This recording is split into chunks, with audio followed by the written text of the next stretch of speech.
Hello friends, அனைவருக்கும் வணக்கம். இந்த வீடியோவில் வந்து பார்ட் 2, அதாவது ஃபண்டமெண்டல் அனாலிசிஸில் பார்ட் 2 வீடியோ. இதில் வந்து பார்த்திங்கன்னா தெரியும் பிஇ ரேஷியோ வந்து பார்க்குறோம். அதாவது ப்ரைஸ் டு ஏர்னிங் ரேஷியோன்னு சொல்வோம். அதாவது பங்கு விலை வருமான விகிதம் ரெண்டுக்கும் இடையிலான வித்தியாசத்தை வந்து இதில் பார்க்க போகிறோம். இதில் வந்து பார்த்திங்கன்னா தெரியும், இதில் உங்களுக்கு இந்த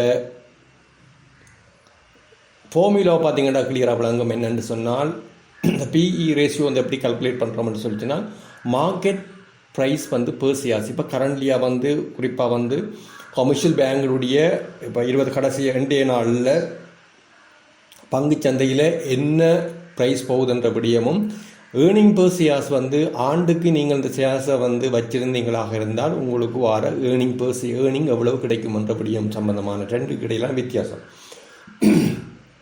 குறிப்பாக வந்து பார்த்திங்கன்னா தெரியும், நான் வந்து ஜனசக்தி இன்சூரன்ஸ் எடுத்திருக்கிறேன். இதில் வந்து ப்ரைஸ் வந்து கடைசி ப்ரைஸ் வந்து பார்த்திங்கன்னா தெரியும் 73 ரூபா வந்து போகுது.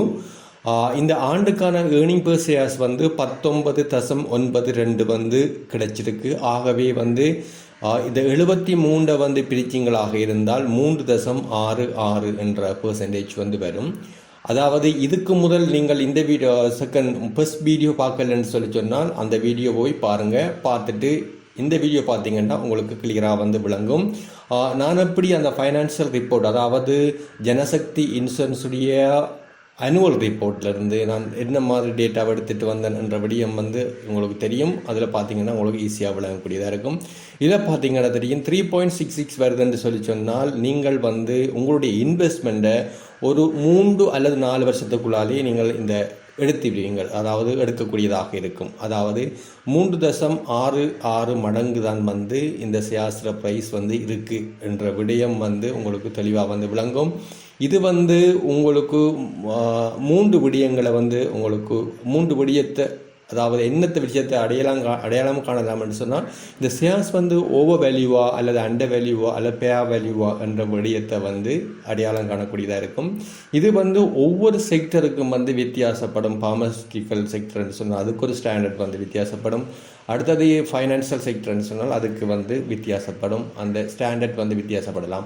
ஆனால் நமக்கு வந்து விளங்கிக் கொள்ள வேண்டிய விடயம் என்னன்னு சொன்னால், 73 ரூபா கொடுத்து பங்கு வாங்கிட்டோம், நமக்கு ஒரு வருஷத்துக்கே 19 கிடைச்சிட்டுன்னு சொன்னால் 3.5 வருஷத்துக்குள்ளே வந்து அன்னளவா 3 அல்லது 4 வருஷத்துக்குள்ளே வந்து நம்ம அந்த போட்ட முதல்ல வந்து எடுக்கக்கூடியதாக இருக்கும். இந்த விடயம் வந்து இதுக்குள்ளே பார்க்கக்கூடியதாக இருக்குது. அடுத்தது வந்து என்ன வீடியோ ஒன்று இருக்குது என்னென்னு சொன்னால், இந்த book value and price to BV ratio ஒன்று இருக்குது. இதுக்கு ரெண்டுக்கும் சின்ன வித்தியாசம்தான். இது வந்து என்ன மாதிரி சொத்து, அதை நிறுவனத்தின் சொத்தை வந்து மதிப்பீடு செய்ய உதவும்.